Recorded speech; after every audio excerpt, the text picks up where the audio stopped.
didn't have time to put it into this amendment, but is the idea of the biggest problem seems to be with the roving.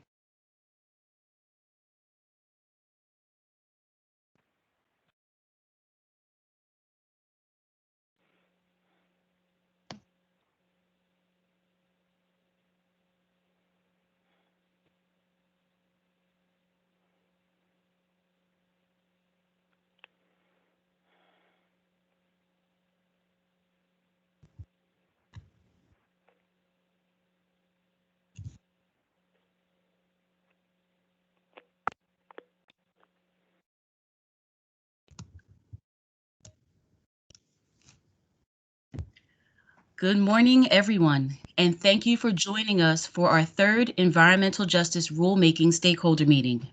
For those of you who I haven't had the pleasure of meeting before, I am Olivia Glenn, the Deputy Commissioner for Environmental Justice and Equity at the New Jersey Department of Environmental Protection. We are convened today to engage in focused stakeholder discussion on environmental and public health stressors. In preparation for today's meeting, we've done a lot of deliberation on prospective environmental and public health stressors, and we're at a key moment where we can share our considerations and get some of your feedback on stressors we may have missed, stressors that should be removed, or pretty much ones that you think are critically important to the shared work that we're striving to do. As such, our agenda includes discussing definitions and their relation to the impact of pollution on overburdened communities. We will discuss process for evaluating potential stressors, and then discuss environmental stressors and conditions that may cause public health impacts. This is building on a platform of the passage of the Environmental Justice Law on September 18th of 2020. The law does not go into effect until we adopt rules, and today's discussion is a continuation of the process that gets us to rule completion. If you missed the first meeting or any of our other stakeholder breakout sessions and you need some of that context, you can visit our Office of Environmental Justice website at nj.gov/DEP/EJ, and you'll be able to find those former recordings and presentations there. Please note that this is only one step of consistent points of engagement in our rulemaking. And in that very first meeting, we spent a good deal of time defining the environmental injustice overall and illuminating its manifestation. So if you need that critical narrative, you can certainly go back and you can find it there. So today we're going to take that deep dive, particularly looking at the environmental and public health stressors. If you haven't noticed already, if you look at your screen on the very top, on mine at least, there is a bar that says that recording has started. So we want you to be aware that recording has actually begun. And we're going to ask everyone to just exercise diligence to make sure that while anyone else is presenting, that you have your microphone on mute so that we don't have feedback. It'll enhance the quality of our recording. And certainly we have embedded within the presentation an ample amount of time to be able to address questions and answers. So if you have things you would like to raise, you certainly will be given the time to do so. Just as a matter of process, we do have a few rules of engagement. Can you go to the next slide, please? You can go one more slide, please. For our rules of engagement, you'll see here first to please remain on mute unless you are speaking. And when you want to speak during our facilitated discussion, please use the raise hand function. It is on the bar that is at the very top. It's like a smiling emoji with a hand on it that looks like this. That's the button that you click to raise your hand. To the left of that button, you will see something that looks like a call out box. So if you want to type in a question, you can certainly drop any comments that you have or questions that you have in the chat. We will monitor that as well. We simply ask that in this course of discussion, and especially when we get to the Q&A period, to just treat everyone with respect and to just limit your comments to 2 minutes. I will physically raise my hand like this as you approach 90 seconds, just so we're mindful to have as much engagement with everyone as possible. And again, just reinforcing, I know that there have been some people who just came into the meeting, that this meeting is being recorded, and that if you speak on the record, it's your consent that you support being recorded. So if you can go back to the previous slide. Thank you. Just to frame, that's the agenda there, as we've already talked about. And just in touching base in advance about some of the next steps, we have ongoing topics slated for consideration, and we're looking to do that next meeting on April 8th.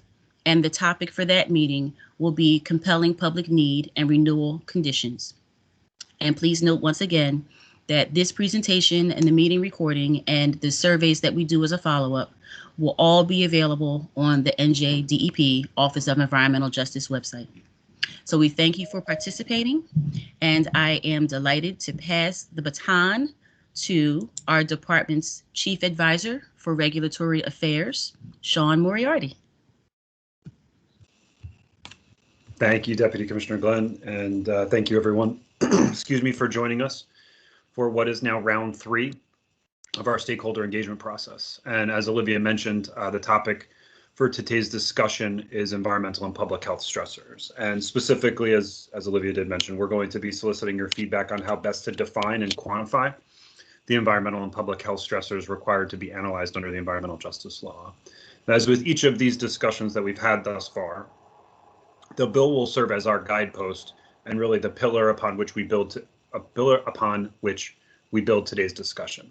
So starting off, the bill defines environmental and public health stressors together, but the way I organize my brain, I like to break it down into its component parts. And the first part are environmental stressors, and those are defined as sources of environmental pollution and include these enumerated examples. That is, those are concentrated areas of air pollution, mobile sources of air pollution, contaminated sites, transfer stations or other solid waste facilities, recycling facilities, scrap yards, and point sources of water pollution, including but not limited to facilities or combined sewer overflows.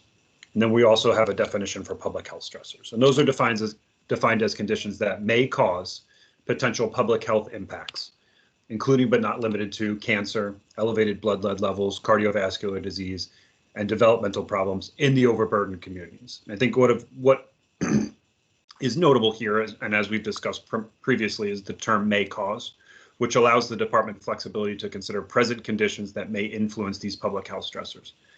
And as we move forward, some of these things may result in an overlap in the data that we use to better define the stressors. For example, mobile sources might overlap with sources of air pollution, which are relevant as conditions that may cause potential health impacts such as asthma. You also might notice the obvious overlap between these environmental stressors and the facilities that are subject to the environmental law that we discussed in pretty great detail last time. I think that that's a recognition that these pollution generating facilities, when concentrated in abundance in our overburdened communities, are in and of themselves considered stressors by the bill. As we have in the past, we're going to attempt to work through this systematically, walking through the potential data sources to define each of those categories that we've just talked about. Before we do that, and to try to provide some level of context for people to understand the process and how the rule might treat these stressors, we're going to go through a little bit of that. So again, we look to the law to guide us, and the first step that the law provides for us is that permit applications need to prepare an environmental justice impact statement to assess the environmental and public health stressors associated with the proposed new or expanded facility, or in the case of renewals, existing major source of air pollution, as well as the existing stressors already borne by the overburdened community. So you can see there that this ends up forming a key part of the analysis. The second step in that analysis is that the department needs to consider whether the new or expanded facility brings stressors to that community as part of its permit review. So it really does make identifying these stressors a key and important part of the assessment of the permitted activity, both for the applicant, the community, and the department in making its permitting decision. So how exactly are we going to do this? So what we've done is generated what we're calling our brainstorming list of stressors. To do so, we've looked at past efforts like our 2009 preliminary screening method. We've looked at the list of stressors for a similar effort we conducted in 2012. The stressors and principles outlined in our EO23 guidance, the Furthering the Promise guidance, as well as other tools that are used across the state that are similar, like EPA's EJ screen or California's EnviroScreen, as well as significant input from our internal programs and input that we've already solicited from the stakeholders from our first couple of meetings. So as with any good brainstorming, we really did try not to edit ourselves by necessarily at this point in the game evaluating plus and minuses or discarding any potential points of data. That is really what this part of the process is about. We'd like to hear from you what you think of these particular data points, and we'll talk a little bit about what kind of questions we'd like you to consider as we walk through. So as we move forward, we're going to work to whittle down this brainstorming list to something that is more usable. And in doing so, we're going to consider some factors. We'll be considering the availability of data, the quality of that data, whether that data can be scaled to the appropriate geographic point of comparison, it needs to be usable on a census block level, as we've discussed previously, our ability to quantify that data, and ultimately its marginal value. And when I say that, I mean, conducting a sensitivity analysis. We could use hundreds of points of data, but there are points where adding additional values will have less marginal benefit to the ultimate analysis. So we really do aim to find that sweet spot where we have the right number of stressors that is consistent with the intent of the bill and accurately identifies whether these communities are considered overburdened. So like we've said, we're going to walk through this brainstorming list, and we're going to go through it with each of those different buckets. And we'll stop and ask questions along the way, but I really would encourage folks to raise their hands as we're going through this, and please give feedback when you can. I don't think of this group as a particularly shy group, so I would ask you to be bold here. And if there's something that draws your attention, put your hand up, and we'll stop at any point in time. As we're going through here, I would like you at the very least to keep three main questions in mind as we walk through for each topic. What stressors did we miss? What stressors do you think should be removed for any of the reasons we've talked about? In your experience, that data set is not reliable. You're not certain it's scalable. We want feedback on that. And also, as we walk through, what stressors do you see of being particular importance or critical to this effort? And that really gets to that last point we talked about, that marginal value question. We want to make sure we're identifying the best stressors for this effort, and soliciting feedback on that is critical. So without any further ado, let's start with one of the big ones that's listed in the bill, and that is concentrated areas of air pollution. And this one certainly generated a significant amount of feedback, and we've included in our list of stressors from earlier work, as we've said, similar efforts by EPA in their EJ screen and California's EnviroScreen. So to organize this conversation, we really grouped them into 4 specific categories. And none of that is dispositive, but we just think it helps to kind of guide the way that we are thinking about it, and hopefully help to inform the discussion. Those categories are 1, pollutants, 2, emissions or releases, 3, air quality measurements, and 4, modeling.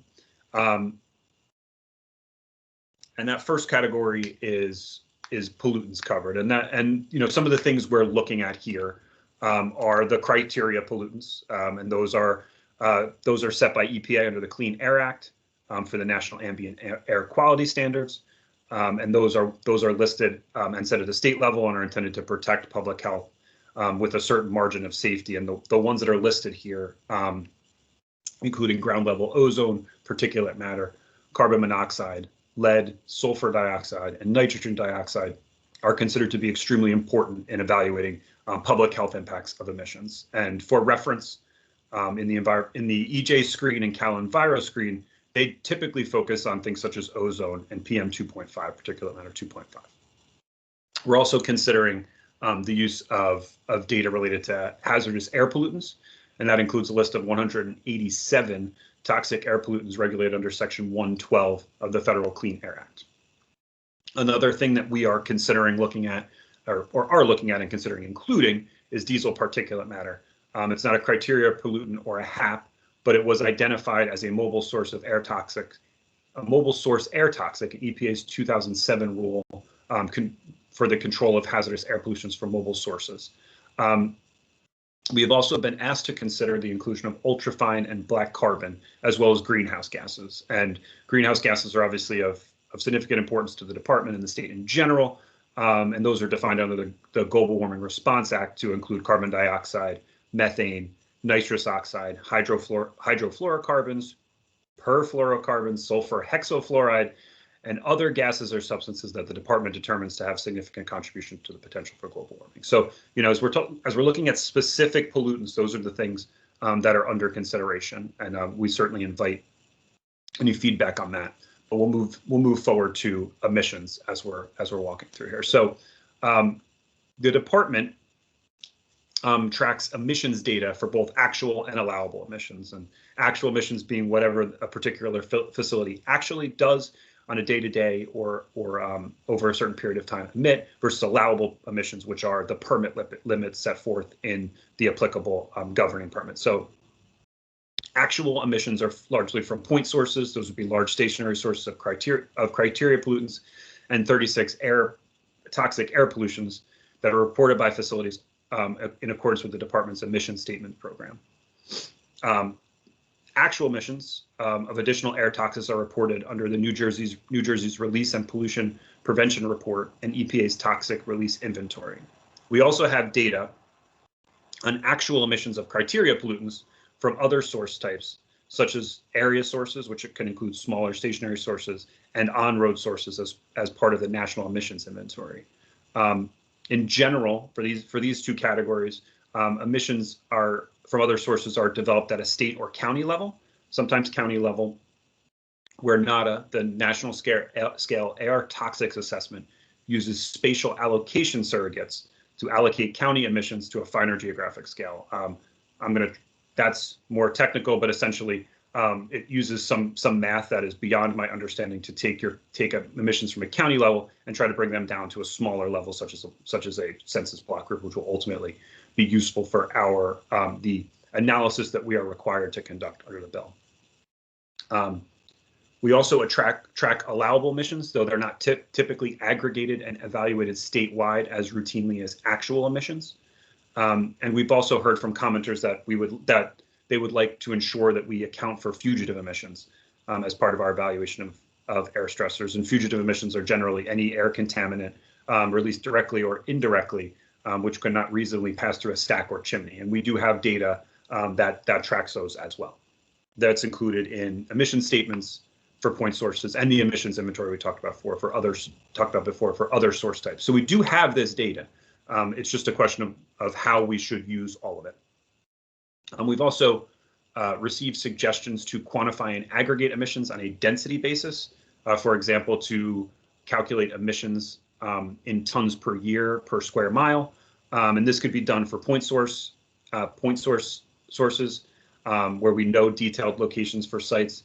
And that would be a simple way to quantify releases compared to more detailed modeling that is done for air quality evaluation, which we'll discuss in a moment.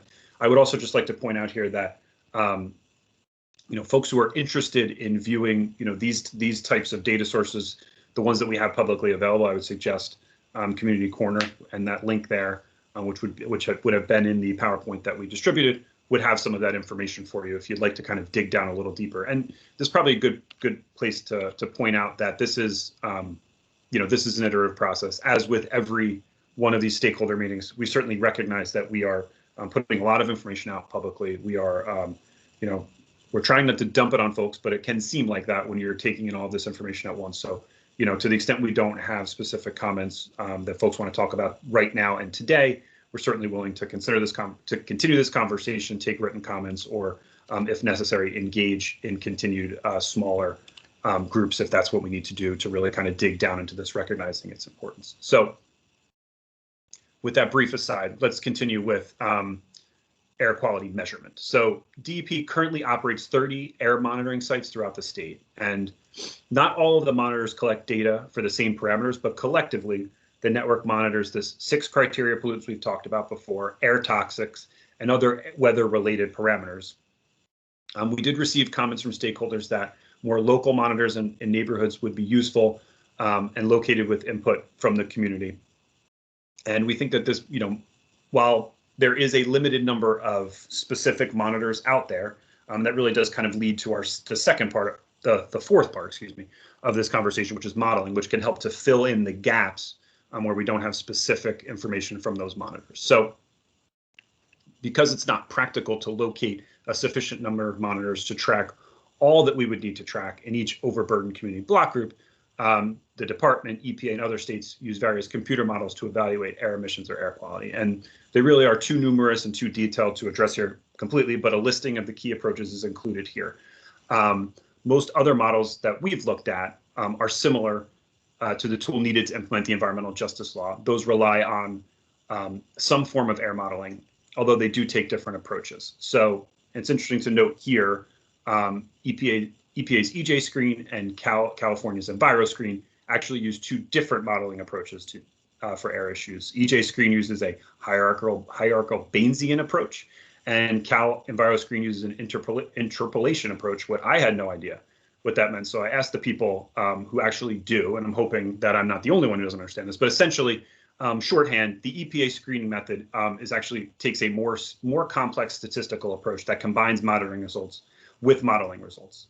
California uses a simpler approach, which in simple terms essentially estimates values between two known values. So, if anybody wants to dive into more detail, we certainly have the ability to talk about that, but it's really just important to note for this that there are many different ways to get to this outcome, and even two of the more well-known and more usable ways to address these things take different approaches. So we're certainly evaluating all of the different approaches and trying to determine what the appropriate one is, and not necessarily indicating that we will follow any known approach if we think that we have a slightly better way to do it. So I will say at this point, we're certainly interested to hear opinions, obviously, that anyone has on any of these approaches, particularly criticisms of any of them. So moving on to the kind of second big bucket in our environmental stressors or mobile sources of air pollution. This is something that we certainly hear a lot about from environmental justice communities, environmental justice advocates. Mobile sources have impacts at the global from greenhouse gas emissions, regional from ground level ozone, and local near road hazardous air pollutions and PM 2.5. Those effects are certainly on all three levels. Mobile sources do also represent the largest source of air pollution in New Jersey. And that includes cars, trucks, buses, off-road construction vehicles, locomotives, marine engines, and planes. Those are all considered mobile sources of air pollution. And while the emissions from any individual source are relatively low, it's the abundance of these that creates those issues. And DEP is able to estimate emissions of criteria pollutants from various on-road and non-road mobile sources as part of our national emissions inventory at the state and county level. EPA's National Scale Air Toxic Assessment, or NADA, as we've talked about before, estimates on-road and non-road mobile sources releases for HAPs and diesel particulate matter. So again, we have some of that data. We're also working with partner agencies such as NJDOT and the three metropolitan planning organizations to develop additional data to address mobile source stressors. Some of the things that we have been asked to look at and are looking at are essentially major roads and the proximity of neighborhoods there too. We have substantial information on the use of major roads that would allow us to evaluate traffic and use patterns. For example, NJDOT maintains traffic monitoring program consisting of continuous and short-term elements, and the Federal Highway Administration has a highway performance management system, which includes similar information. So we are able to assess the traffic impacts in and around our overburdened block groups. We've also been asked to consider and are considering the impacts of non-major roads, and those are kind of your county roads, and those are kind of your series 400 or lower. There's less information, but there is some out there, and we're certainly looking at that. Other source types that we've been asked to look at. So as we talked about, mobile sources is a broad category. It's beyond just cars and trucks. So we've been asked to kind of consider other kind of almost concentrated mobile source areas. So those include railroads and rail yards. Certainly idling trains is an issue that we've heard about before. Airports and the significant emissions that come from both the planes and the equipment that are used at airports, buses and transit station, the ports, which are a going issue as far as emissions go, and warehouses and distribution. So we're looking at all of those. We're also, as we've talked about, looking at proximity to roadways, and that, looking at things kind of like are these neighborhoods within 500 or 1,000 feet, trying to make an appropriate determination of how you would assess the impacts of mobile sources to those neighborhoods. So we've covered a lot of information thus far. So I think it might be a good time to pause. We'll maybe take a kind of 30-second pause. Let me catch my breath for a second to see if anybody has any particular questions. There you are, Ray. Thank you. Before I answer your question, I just want to point out we have this chart on the screen, and what this does is it essentially compares the approaches used in EJ Screen and CalEnviro Screen. I don't expect anyone will be able to, well, maybe somebody will be able to digest what all of this means sitting here today, but a couple of takeaways, like high-level lawyer-type takeaways from this. I think it really does highlight that how complex the topic of error is, as both approaches cover error issues with but both approaches cover error issues with relatively few indicators or stressors. So we've talked about, probably 24 or more different data points and types of things that we could consider. But when you kind of boil those down, you end up with a few key stressors that both EPA and California have targeted as being of particular importance. Also, that some form of modeling is used to estimate impacts from air pollution in all tools, and it likely will be a part of what we do. And for traffic, surrogates are used, such as traffic density, instead of direct emissions or modeling. We're able to use that to extrapolate that information. So perfect time to answer questions from our friends. Okay, John Douglas Reed Green. Make sure you unmute yourself. I'm waiting for it to unmute. Thank you. My question is the goal of the work. Will there be eventually a map or some other way of sharing this data so that if a group wanted to look to locate a new facility or wanted to evaluate certain conditions, they'd be able to gather the information readily and find locations that better fit their facility? Yes. Oh, sorry, John. Didn't mean to cut you off. Oh, no, go ahead. That's fine. Yes. No, I was just excited to answer yes. Okay, good. I'm glad that you said yes. That's great. Yes. Thank you. Yeah, I think the ultimate outcome for this, and we probably should have stated up front, is a usable online data tool built off of the existing tool that we have, which helps you to map the location of overburdened communities with these data layers, whatever data layers we determine to be the appropriate data layers kind of on top of that. So what our goal is for folks to be able to pull up an overburdened block group, look at the assessment of kind of those relative stressors on that block group, and then hopefully be able to do kind of a first level analysis before the department really even needs to get involved and before significant resources are begin to be expended, whether there is at least a kind of a first level disproportionate type impact.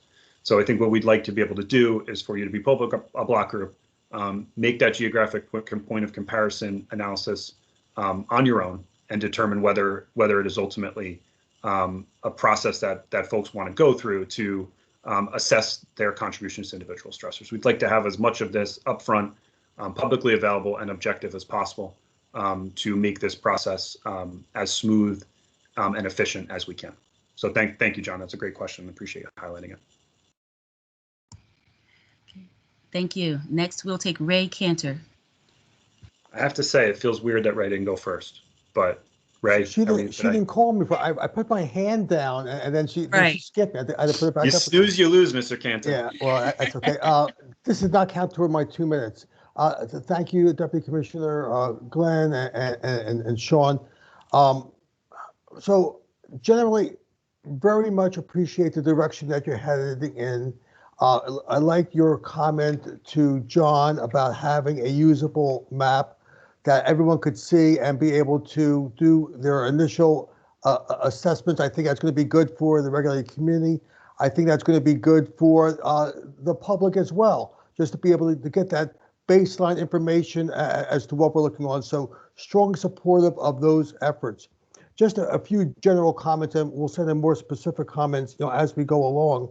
I think all the data, and I think you're heading in this direction, that you're looking for should be publicly available data. You should not be asking the applicant to come in, and create data, because again, even if that's done beyond being expensive, it's not going to be helpful to you in a comparison perspective. Modeling as well, I think could be difficult. And realize while certain facilities may be very sophisticated, there are going to be other applicants in here who won't have that level of sophistication or resources. So as much as you could do for publicly available data, I think that is important. You threw up a lot on there as to what you may be considering. But I would just suggest to you that you look more towards simplicity. No matter what you do, you're not going to be able to create the perfect system of being able to look at everything relevant and compare. And we're not looking at comparison of health risk. That's not what we're doing in here. We're comparing levels of stressors. So, and a lot of this is going to be overlapping, either ambient air quality or emissions, et cetera. So you can end up with each facility coming up with a book. And while that may be really useful for the technocrats, in the audience, it may not be as useful for the community who really wants to know the baseline of what their levels are. So again, I think simplicity, is going to be key. Again, I'm not asking you to ignore things, but too much complication may end up being counterproductive. And I'll just mention one thing just about carbon. I know what, I'll be done in 10 seconds. I know why carbon, is a big issue for the department, but carbon, CO2 itself is not really a health, impact, on itself, on the community. And I think it may mislead the community that either including it or covering it in some sense actually impacts, what's going to happen to the community as far as climate change is concerned. So I know why it's important as an overall strategy for the department. From an EJ perspective, we think it just may be misleading. Again, it's not a big deal, but it's going to send the wrong signals and I think possibly mislead the communities. Thank you. Thank you, Ray. I want to build on that. Simplicity being key, we agree. What our focus has been, and talk to Acting Commissioner Latourette and our team, is to find essentially kind of the minimum number of stressors necessary to do this analysis. Everything that we've listed thus far, we're not going to be using all of those stressors. This is really just intended to kind of solicit input consistent with what you're talking about, Ray, as to which ones are the appropriate ones to include. In my mind, if we can satisfy the intent of the law, accomplish our goal with the least amount of data possible, that is what we're really aiming for. It needs to be simple and needs to be publicly available. So we're definitely on the same page there, and I appreciate that. Thank you. Next, Toby Hanna. Hi, Olivia. Hi, Sean. Good morning, Toby. You guys hear me okay? We can. Yeah, sorry, I've got background noise here.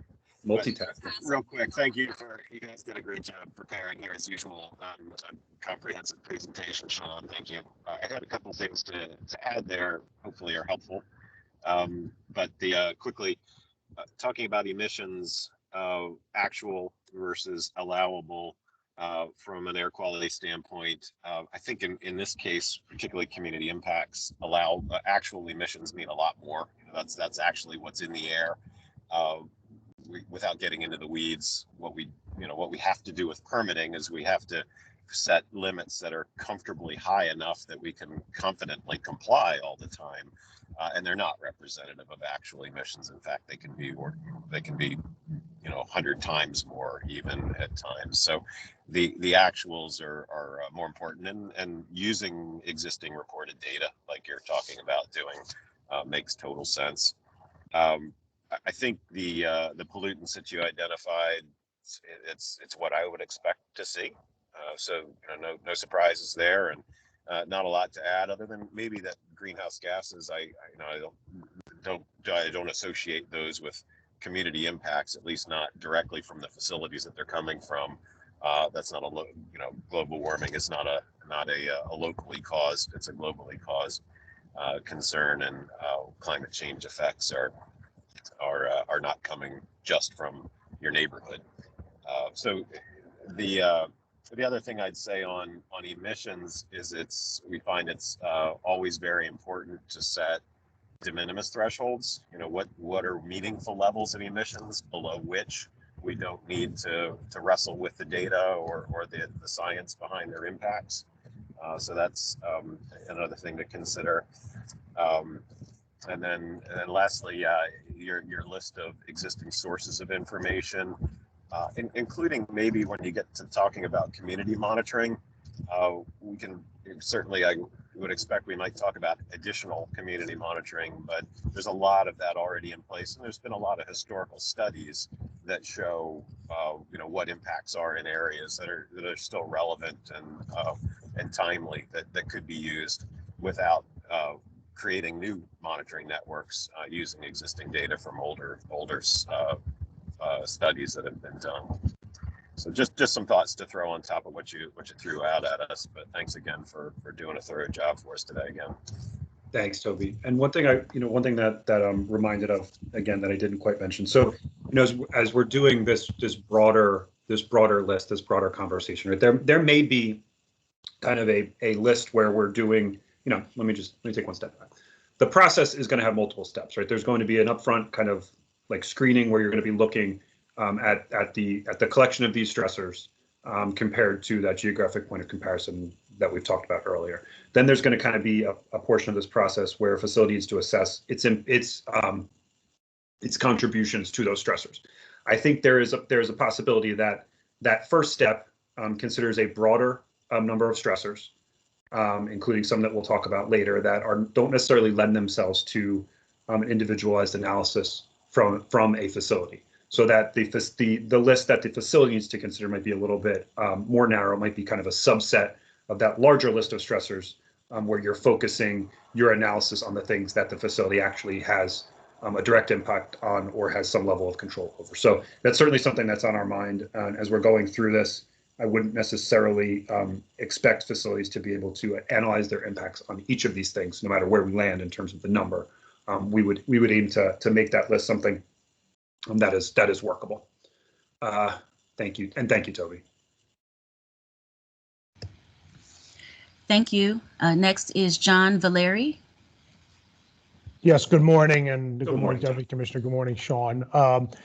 My question, it may be premature right now, but we're talking about stressors, and the question is whether this is going to be a static analysis or is it going to be analysis that takes into account particularly policy changes. And I mention that because, and particularly my role in the Clean Air Council, but also just looking at it from a global perspective, as we go through the stressor analysis, we may be looking at improvements in areas, particularly under policies like PACT, where you're looking at boiler improvements, transportation improvements, where a facility like a generating facility may actually be a benefit to that community, because if it's not there, there's a reliability issue, which the commissioners talked about, particularly regarding PACT and some of the off-ramps, but also a clean air issue, because as we look at New Jersey's overall emissions, they are more controlled than other states.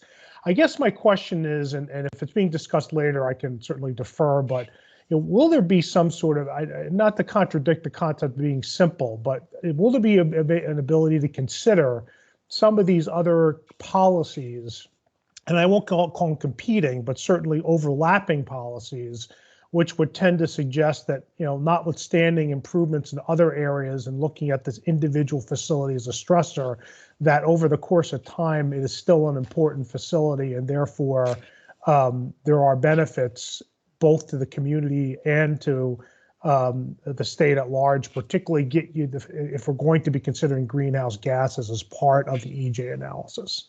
So that's a mouthful, and I apologize. And I don't know if it's premature, but I wanted to raise that.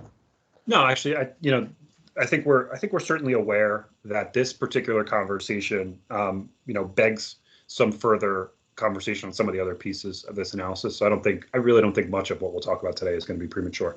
I think, there's a couple ways that these stressors come into play, as we were talking about. I think what you're pointing to, John, may be something that falls under the compelling public interest conversation, where a facility might have a contribution to the stressor level in a particular community, but might also have benefits, and the balance of those things might lean towards a permit approval because of those and we'll try not to use competing, but like you said, overlapping priorities.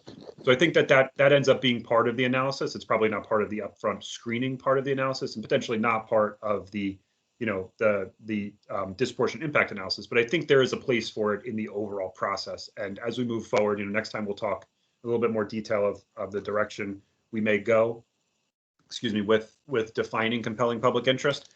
But I will say that part of that is looking at beneficial facilities, looking at beneficial projects, and how we address those in this overall permitting process. So okay, thank you. Absolutely.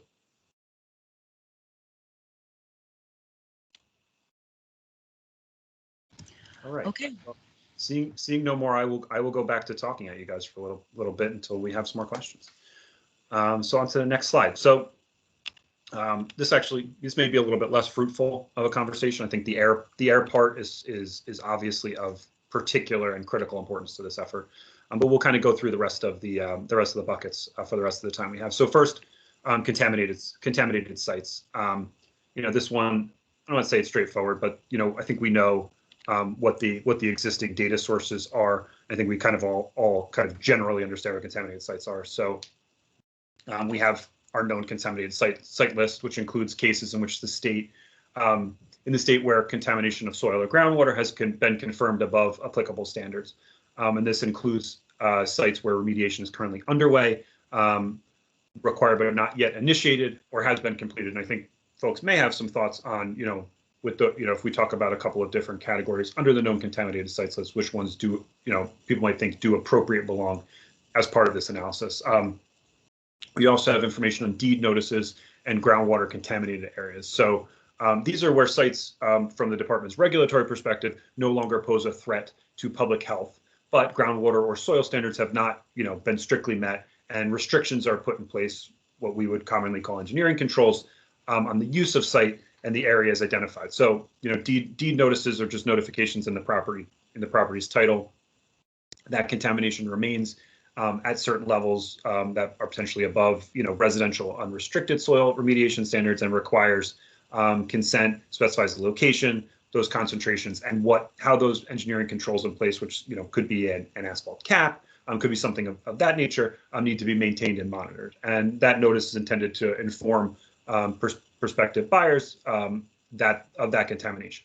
Now, we can have a discussion about what that means in a given community, but that's certainly something that we're interested in looking at. The other part of that are, kind of classification exception areas, or currently known extent areas where groundwater quality standards have been exceeded. And these notifications are intended to ensure that groundwater is restricted use until those standards are achieved. What's also relevant here is the presence of brownfields, and brownfields are defined as former or current commercial or industrial sites that are vacant or underutilized, on which there has been or there is suspected to have been a discharge of a contaminant. Now, known contaminated sites and brownfields are kind of slightly different. There's also brownfield development areas, which are groups of 2 or more mostly contiguous brownfield sites where remediation is taking place simultaneously. And this kind of addresses clusters of brownfield sites, and really is kind of a more efficient way to look at them than a site-by-site approach, and contributes to a coordinated remediation effort that ultimately saves all of us significant money with benefits to the community. Obviously, remediating brownfields is important because, like contaminated sites, they can be a threat to the public health and the environment, but also because, as we would all, I think, agree here, redevelopment of those sites really does improve our economy by providing jobs, increasing ratables, and removing blight. So really the question that we kind of raised here is, should areas, CEAs or CKEs, should areas with deed notices, should brownfields, how should we approach kind of the analysis of what constitutes a contaminated site under the bill? And we'll just kind of leave that there, and folks want to give us input now, certainly take it, but I will continue to kind of roll through here. The other things that the bill requires us to look at are solid waste facilities, and those are transfer stations or other solid waste facilities, recycling facilities, and scrap yards. So obviously, waste management is essential to public health and the environment.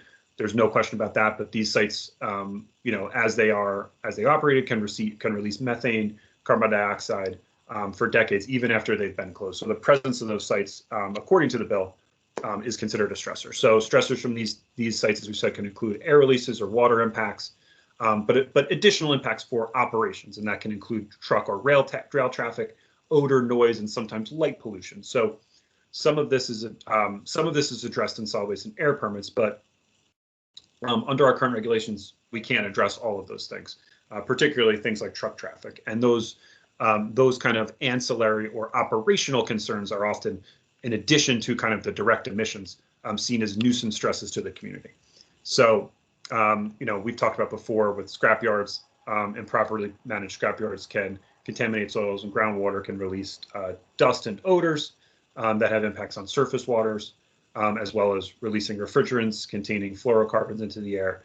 And there are often stormwater issues with these particular sites. So those are just things that we are looking at in terms of, I think part of that will flow from the definition, but part of it will be kind of a data-based approach to looking at density of these particular types of sites. Other facilities that can be considered stressors are defined by the law: major source of air pollution, resource recovery facilities, sludge processing facilities, sewer treatment plants, solid waste facilities, as well as other things suggested by stakeholders, which we are looking at. Major regulated sites that are chemical, such as chemical or petroleum facilities that are covered by our TCPA, or Toxic Catastrophe Protection Act, and discharge prevention program. Those are sites that, if not properly monitored and managed, can cause significant public health impacts in the event of an accident. And then we've also been asked to consider other solid or hazardous waste facilities that are not specifically or directly implicated by the law. So we're kind of taking a broad approach there. As I said, one of the things that we could consider here is the density of the facilities as a stressor within a given block group. Living in close proximity to these facilities are known to increase sources of truck traffic, dust, odor, noise, as we've said.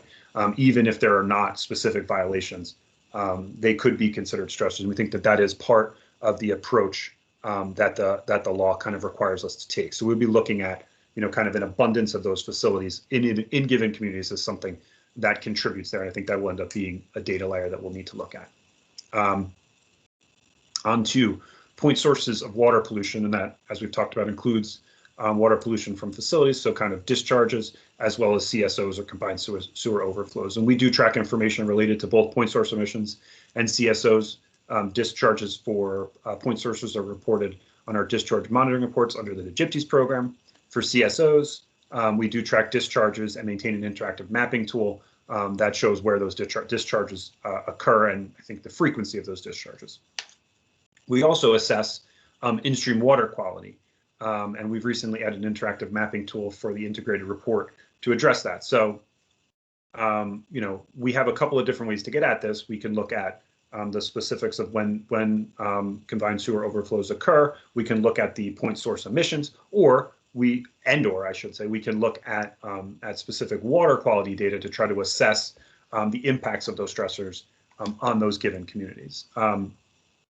I think it's important here to just kind of note how other tools address water pollution, as we've kind of done with the air pollution conversation. EPA's EJ screen uses risk screening environmental indicators, or as my friend Steve Anderson told me, RISI, with respect to the peanut butter cups, and that is a model for point sources. That RISI model calculates the values that reflect the risk-related impacts on chronic human health of modeled chemical releases and transfers. For the EJ screen, the wastewater discharge indicator adds discharges from that DMR data that we talked about before. CalEnviro screen, the 3.0 version, focuses on in-stream water quality and the number of pollutants across all water bodies designated as impaired on their list of impaired waters in the site. So again, highlighting a couple of different approaches that other kind of regulators and environmental justice focused public bodies have taken to try to address these things. So now we get onto a kind of a different topic, and this is where we start to get back into our conversation of public health stressors. And we've talked about, those are conditions that may cause impacts to health concerns in the overburdened communities. And it might make sense in looking at that. While we do have the flexibility to consider present conditions, I think we've also been asked to consider more directly health impacts. And some of the things that folks have asked us to look at, and some of the things that we do have to consider, are things like low birth weight and infant mortality, emergency department visits, asthma and cancer rates, and kind of community health survey information. We have and continue to work closely with our partners at the Department of Health to evaluate that health outcome data that may be related to environmental exposures. Now, one of the caveats here, and I think it's important for us to all be aware of, is that there are confidentiality concerns with this data, particularly from the Department of Health's perspective. So there are questions about how publicly available that data will end up being at the end of the day, and how much we can use. Anybody who goes to the doctor, you probably signed 5,000 HIPAA forms to protect your privacy from the release of this data, and that privacy protection applies to the use of the data later on. So that data ultimately needs to essentially kind of be aggregated, and then with the statistical analysis applied to it to be able to bring it down to the smaller geographic scales that we need it to be usable. But we're going to continue to work with Department of Health on this evaluation to determine what of that information we can use. But as we've talked about, we also have the ability to look at some things that may cause potential health impacts. And I think that prior slide informs why the wording "may cause" is included in the bill, because we recognize that there might be significant limitations on our ability to use direct public health data. So that brings us back to some of the things we've talked about before, and really does highlight the overlap that is inherent in some of this analysis. So that brings us back to things like ozone, which can contribute to asthma, PM 2.5, which can contribute to cardiovascular disease, and to kind of our national scale air toxic assessments related to cancer, which we talked about as that kind of as our surrogate or example stressor when we went through the geographic point of comparison conversation, as well as non-cancer or respiratory health outcome information that NADA does maintain. We could also consider drinking water standard exceedances for community drinking water, as California does, and non-community drinking water systems, as well as private wells. One thing we could look at is proximity to pesticide applications through large agricultural areas is sometimes considered a stressor. We don't necessarily have a full and complete data set there, but that's something that we're looking at. As you may have heard me talk about, sort of the beginning of this conversation, age of housing is typically considered as a surrogate for elevated blood lead levels, since old houses typically include old paint. And as you know, as we've evolved as a society, we've realized that old paint was high in lead, and that the dust and paint from those surfaces is often a primary and significant source of lead exposure, particularly in young individuals. We also have natural occurring environmental stressors like radon, which is the second leading cause of lung cancer. And while facilities don't have a direct impact or direct involvement in the presence of radon in communities, there is a reason to consider these things when we are looking at the overall stress levels on the individuals in those communities. Similarly, arsenic, which is a known human carcinogen, which can end up contaminating private well water. So that's something else that we feel like we need to look at.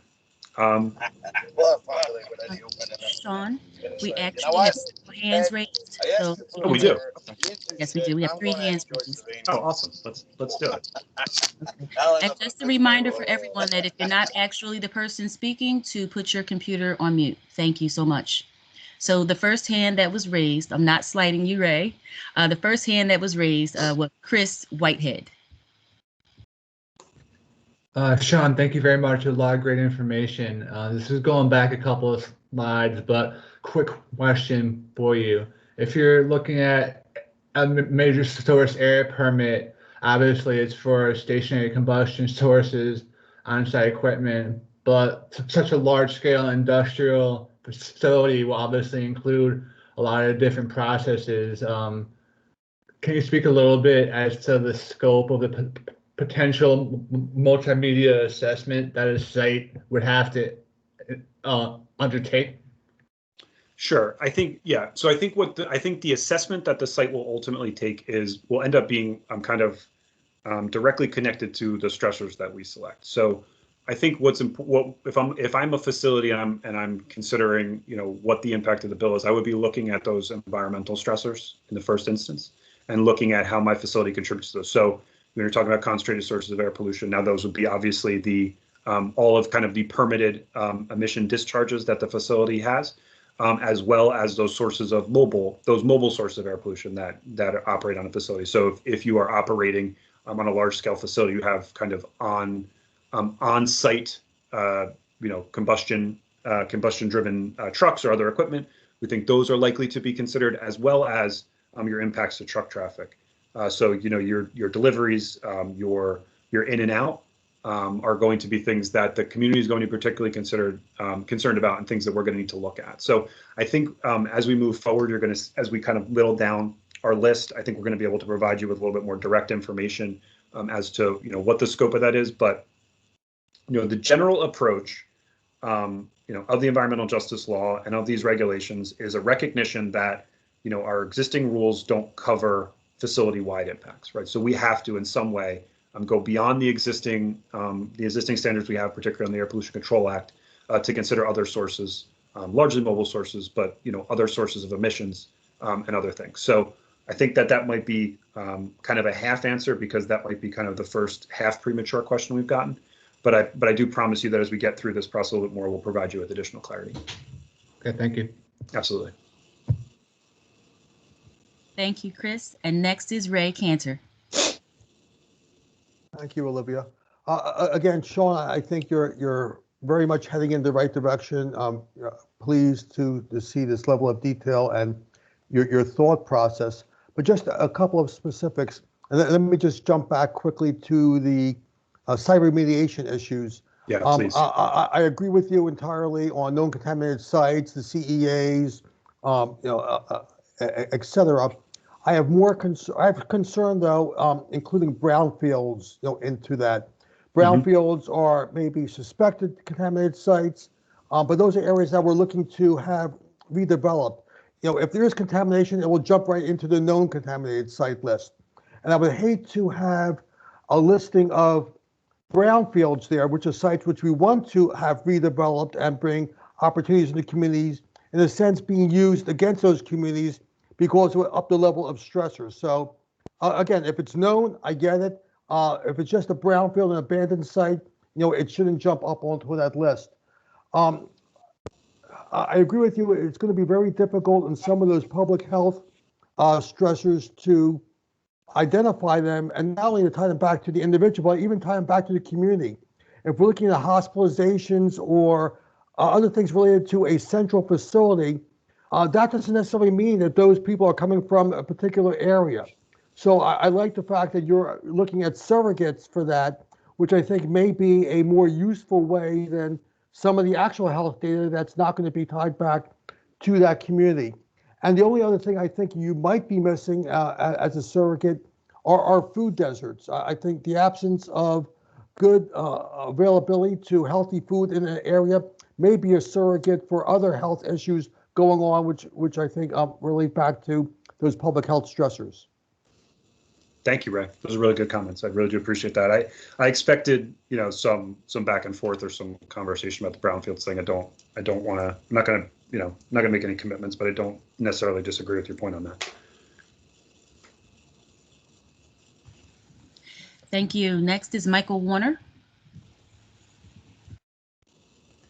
Thank you, Sean, Olivia. I had a question on slide 15, where you had a list of the facilities that were called out and designated in the law. There was one bullet comment at the bottom where you referenced TCPA and DPCC facilities. Are you suggesting that the department is going to apply the environmental justice regulations to those facilities, even though they're not called out by the law itself? I'm suggesting that stakeholders specifically asked us to consider those. So I think we kind of need to put out publicly that that's something we've been asked to do. We certainly haven't made any final decisions. And again, trying to kind of take the broadest approach here so that we can get that feedback, recognizing that those facilities are not specifically called out in the law, does create, a significant question about whether they should or shouldn't be included in this analysis. So your point's well taken. Yeah, it just seems like the list of facilities covered by the law is pretty specific. And to just expand that, especially for DPCC, that covers a lot of facilities that were not specifically called out by the law. I don't see the justification for that. Understood. Understood. Thank you. Thank you. Thank you. Next is Toby Hanna. Yeah, hi, thanks again, Olivia. Sean, I had a question yesterday that I couldn't answer, and I thought others might have the same question. I think it's somewhat related to this topic, and it's if a company owns multiple of the listed facilities, let's say you've got a Title V operation, you've got a contaminated site, you've got water permits all at one location, would they have the option to consolidate their process, say for the impact statement, and opt to put everything together rather than do them piecemeal, maybe Title V 1 year and go through the environmental justice process, public hearing process for their water permits another day, a year later? Has that been discussed? I'm sorry if I missed it. No, it has not been discussed, but I think that's a good point, Toby. Okay. For you, you have good points, but I think as we get into process, that's something we'll need to consider. I think if we're talking about what the intent here is, it's really intended to look at the combined impacts of things, and if there is a way to do that more efficiently, both for the communities and for the facilities, that may make some sense. So we'll certainly look at that and see what we might be able to come up. Yeah, you get it, and maybe as an option as opposed to a mandate, but yeah. If it makes sense to the company, yeah, there's the efficiency there. Good. Okay. Yeah. Thanks for letting me put that in there. Absolutely. Thank you, Toby. Okay, Sean, that's all the hands for now. Do we have John Douglas Reed Green? Is he up? I don't know if my thing is showing right. Well, no. I was trying to decide whether or not to ask the question because it appears to be a variety of different levels of risk driver that are being discussed here. And some of them are related to facilities and some are related to other issues within the community. When I was working on the Environmental Commission with the town of Irvington, I got involved with the lead paint issue heavily. Obviously, those are significant concerns and have profound impacts. But how are we going to balance the different levels of risk that are in the community and balance the impacts from facilities? It's one thing to look at the facilities and say there's a risk coming from them, but there may be there may be other areas that require more direct and more immediate responses. And so I assume the state as a whole will be taking a look at those and putting resources into things that have, like the food desert issue, like the issue associated with lead paint. Those are well outside of direct business issues, although several of us are interested in being helpful, obviously, but still, how's that balance going to be achieved? Sure, I'm happy to begin to address that, but I'm also going to tag in Deputy Commissioner Glenn because that is one of the major things that we're working on.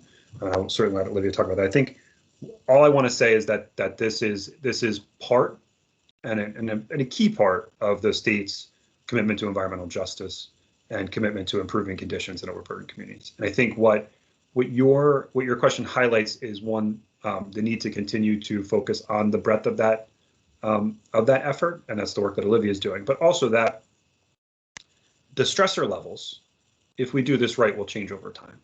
So, if as we take a broader and comprehensive approach to things like food deserts or the presence of lead paint in housing, as those things are improved in communities, those stressor levels will lower, and the ultimate impact or disproportionate impact that a community is facing should change. And I think that the goal of this over time is really to reduce the number of overburdened communities within the state by reducing their stressor levels, by improving the lives of the individuals in those communities, both through responsible corporate actions, through additional permitting requirements that are going to be done under this rule, but through a kind of multi-tiered and multi-pronged approach to addressing some of the things that we'll need to point to here. So I think in an ideal world, even if we point to age of housing as a stressor, some number of years from now, that will become a moot point if we do our job right as a state. So I'd like to kind of give Olivia some space here to address that as well, if she'd like to. Yes, certainly. Thank you, Sean. To note that along with this effort with the environmental justice law and rulemaking, there's also Executive Order 23 that was signed by Governor Murphy back in 2018 that focuses on environmental justice. And as a part of that executive order, it did several things. One, to continue the existing Environmental Justice Advisory Council. Second, to ask DEP to lead the development of a guidance document for all executive branch departments and agencies to consider environmental justice in their planning and activities. And third, for us to create an environmental justice interagency council with representatives from across all of state government, from all the key departments and agencies, as well as engaging boards, councils, and commissions to take that same lens, looking at those stressors, but also trying to identify ways that we can work together. So that council reconvened back in November after we completed the guidance document. We can drop that into the chat as well for everyone. That would be great, just so that they have it as a point of reference to see some of the work we're doing holistically. Both Executive Order 23 and the guidance document, if both of those could be dropped in. So through the course of implementing that guidance document and engaging with other departments and agencies, some of these topics, these very topics have come up, just like food deserts and the like. So certainly we're looking comprehensively to find ways to reduce stressors that go beyond the extent of this law. So thank you. Thank you both. Thank you, Olivia. And John, thank you for highlighting that. It's important for us to continue to talk about that and really beneficial for all of us. All right, so let's get back into it. I actually don't remember exactly where we left off. I think we are now on 19. 19. The lack or absence of environmental and public health benefits. So, we also would be looking or potentially looking at, as we consider stressors, consider things that contribute to those things outlined in the bill. We might consider looking at the absence or lack of environmental and public health benefits, and those things can include open space, tree canopies, pervious surface, bicycle and pedestrian corridors. All of those things contribute to health and safety benefits like reduced heart disease, heart-related illness, diabetes, and obesity. And we certainly have a thorough inventory of open space, as well as the USDA Forest Service has good tree canopy data, and we could potentially tap into that information to help to create some data layers of those types of stressors.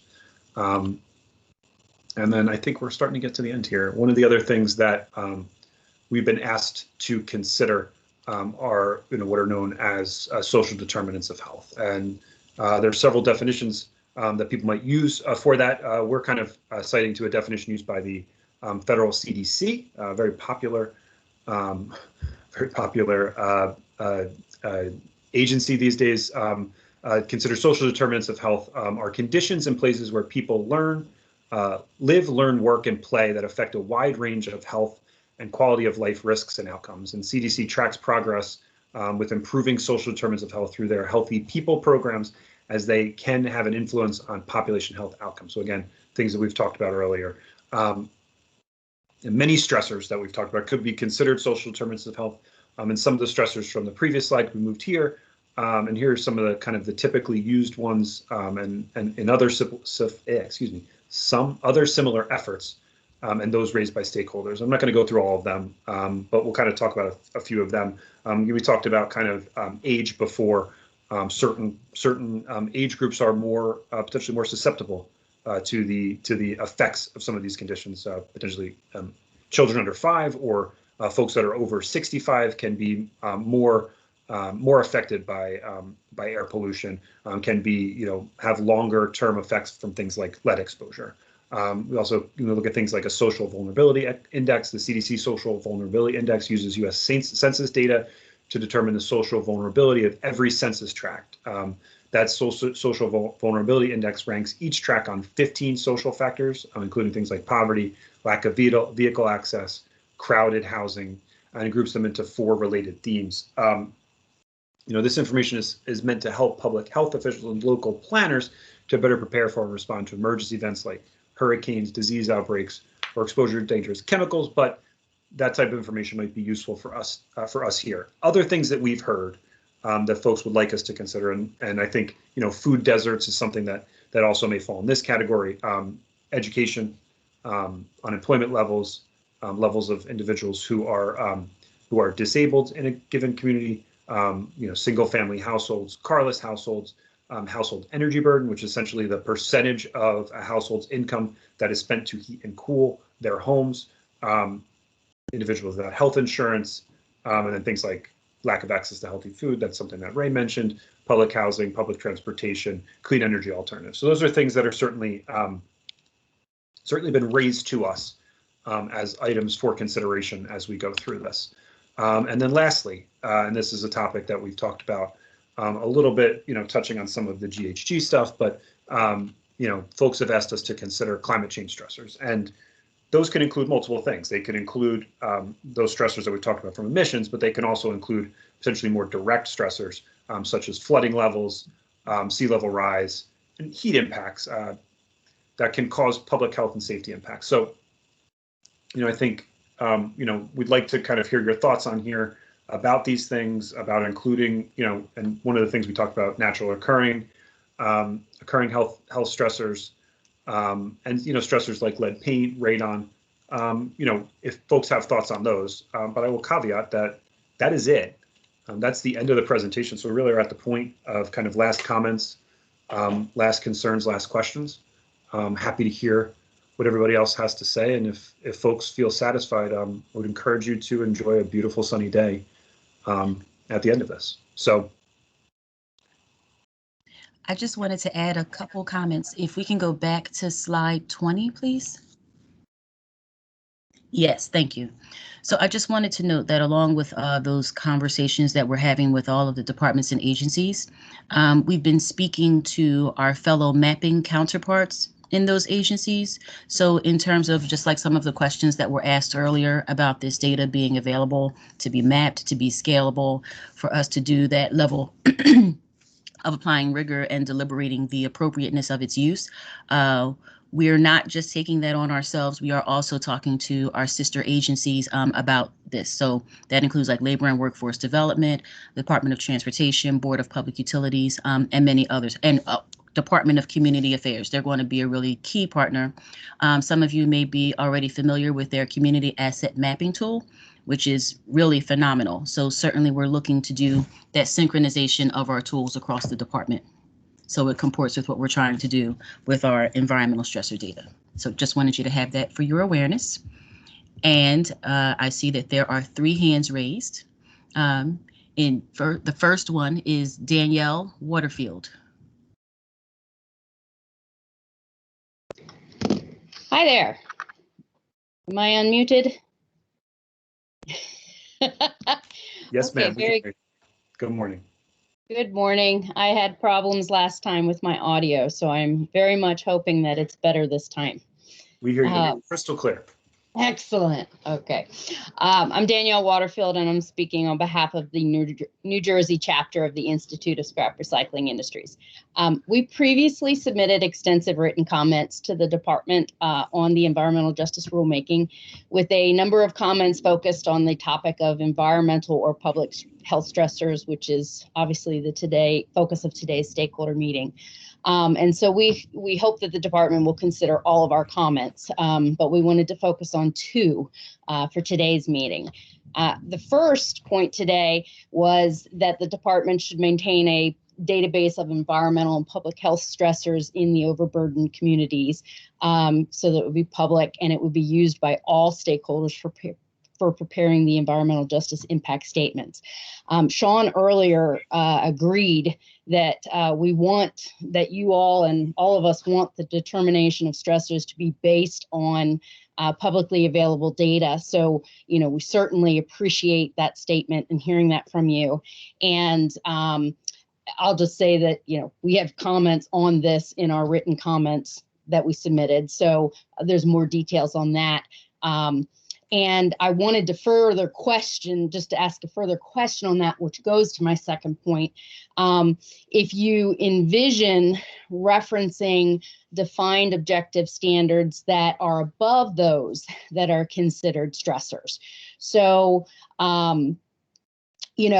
the need for the terms environmental stressor and public health stressor to be based on and include objective scientific-based standards that reflect actual measurable stress to the community if the standards are exceeded. Because this demonstrates the impact of a facility's activities, which is what we want to minimize. Having the objective standards is needed to determine the cumulative impacts of stressors in the community, and more importantly, calculating whether a specific facility adds to that stress. We also believe it incentivizes good behavior by providing the regulated community with clear and predictable standards with which to operate. This also goes to say that on the flip side, not having objective standards to follow jeopardizes healthy functioning industries such as the recycling industry that provides a compelling public interest. I'd also be remiss if I didn't mention that New Jersey is a state that wholeheartedly supports recycling and has strong recycling goals, and the recycling industry provides a great amount of public benefit that we hope is considered as part of the standards as this continues to progress. And we welcome an opportunity to discuss that with you. Certainly, and thank you. Objective, publicly available, reliable are, I think, three of our repeatedly stated goals here. So for certain on that, we're going to put a link to the mapping that's already available in the chat, which you can kind of dig down into on an address basis, and we do have that available, so you can see where the OBCs are and which particular addresses and facilities will be located within them. So that is available thanks to the work of our team, and we're going to continue to update that and build upon that to create our publicly available tool. So that's definitely the outcome here. Thank you very much. Absolutely. Thank you. Next is Toby Hanna. Okay, last one for me. Thanks, Olivia. First, I want to say how great it was to hear my old friend Doug Reed Green's voice. I've known him for 30 years. You should listen to him. Really smart guy. But I did have a comment, Sean, on the climate change impacts. If we're talking about physical impacts being greater in a community than they are maybe elsewhere in New Jersey, then yeah, I think that fits here. So my prior comments about greenhouse gas emissions and climate change, certainly if the degree of flooding is expected to be greater in an environmental justice area, then yeah, maybe we do include that. Is that what it is intended, though, that that we're looking at a marginal difference between one community and another in terms of physical impacts? I'm not sure exactly where we're going to land on that. I think this is the feedback we're looking for. I think I think a marginal approach is appropriate. I think that there are things to consider in terms of kind of marginal impacts that are inherent in climate change impacts, even if they are in similar impacts in non-similarly situated communities might lead to different public health impacts. So I think we kind of need, that's the analysis we need to do, but I don't think we aim to address it differently than a general disproportionate type approach as we're taking with everything else. Okay. Yeah, I think we're all feeling the effects of the physical effects of climate change, and hopefully that's being addressed or will be addressed well. But if one area is worse than another, then yeah, you might need to do something more. I guess is my simple logic on that. Okay, Yeah. thanks. Understood. Thanks, Toby.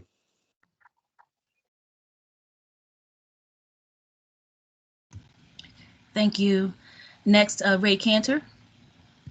Thank you again, and this will be my last comment as well. Again, just a couple of small parts. You had mentioned the possible inclusion of the lack of environmental and public health benefits. I'm not sure if the department actually tracks what's not there as opposed to what is there. If you do, I don't necessarily have any objection to including that in there, but I think those type of environmental and public health benefits, I think, are more appropriate for the conditions that you ultimately impose, and things that facilities can do to try to improve or enhance neighborhoods. So again, if you have the data, I have no problem being there, but I think it's really more of an issue of those conditions. I'll also mention as well on the climate change impacts. Again, I understand the major significance of climate and the importance to this administration, but not everything we do is about climate. This rule is about existing stressors in communities that they're having to deal with. I don't think it's about trying to project out 80 years from now on sea level rise and potential flooding and try to limit development now based on what may or may not happen at some point in time in the future. Again, it sounds sexy. It sounds like something we should be considering, but I don't think it fits into the mold of what this legislation is trying to accomplish, which is looking at what's on the ground in communities, trying to improve those communities, and dealing with it. So again, I think you should be very hesitant to try to include climate as part of your stressor analysis. Thank you. Thank you, Ray. I think what's interesting, what your comment highlights for me is, one of the things we're considering in terms of, those conditions, at the end of a permitting process is how those conditions need to be connected to the stressors that we consider. So I think that's one of the things that's important for us all to remember here, is that including some of those things, may be appropriate if those are things that communities and facilities would like to be able to contribute improvements to. It may be necessary to include them in our analysis. So that's something that's certainly on my mind as we're going through this, but point well taken.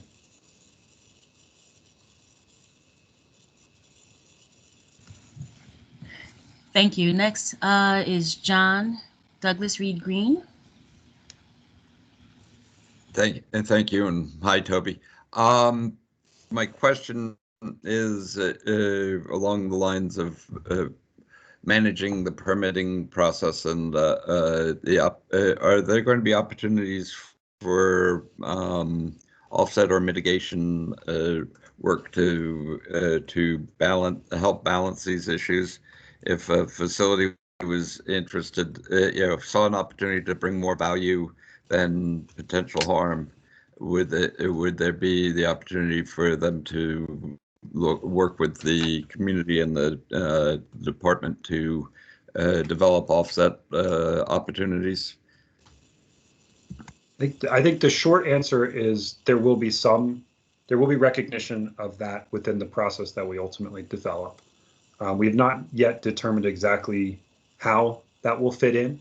I don't think we're gonna call them offsets, but there may be additional conditions, kind of like Ray talked about, that a facility might have in its permits that are intended to reduce stressors that are potentially not ones that it is directly impacting. And where and exactly how that will fit within the process is still something that will be subject to much discussion and likely much debate. But there is room for that concept within this permitting process. Thank you. Thank you. Next is Michael Warner. Thank you. I had a quick comment on the climate portion, specifically flooding.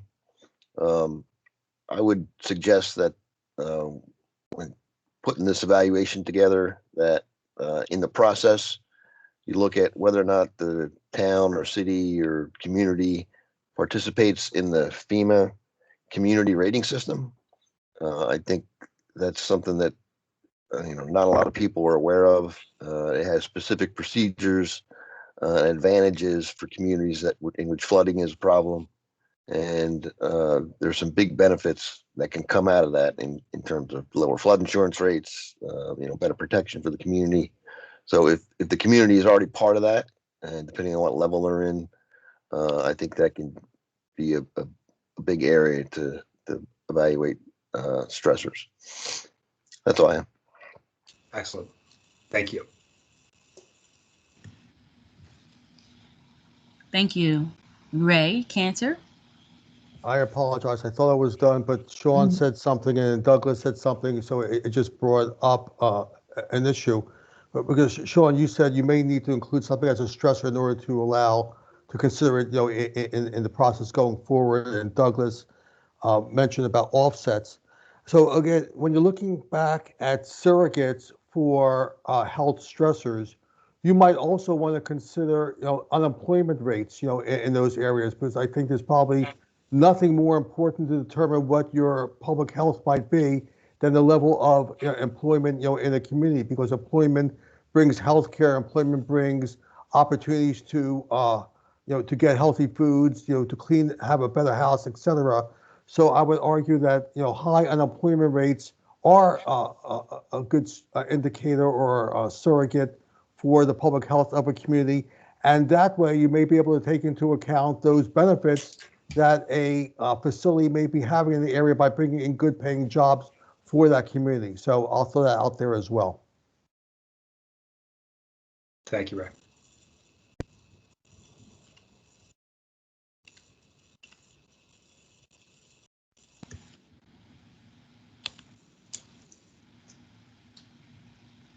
Is Those that are it? all hands we have. Is there anyone maybe who's on the phone who wants to raise a comment?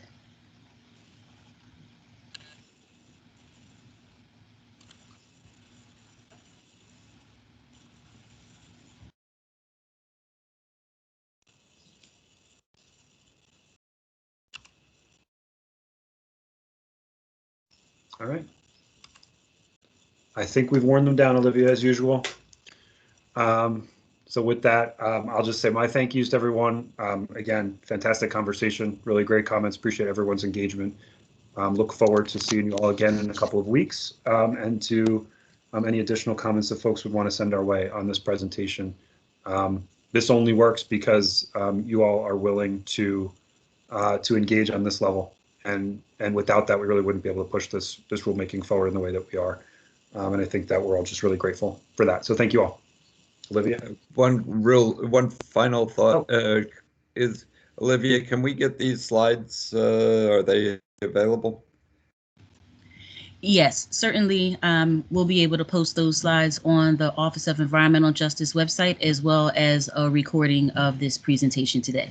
Fantastic. Thanks so much. Yeah, thank you. Bye-bye.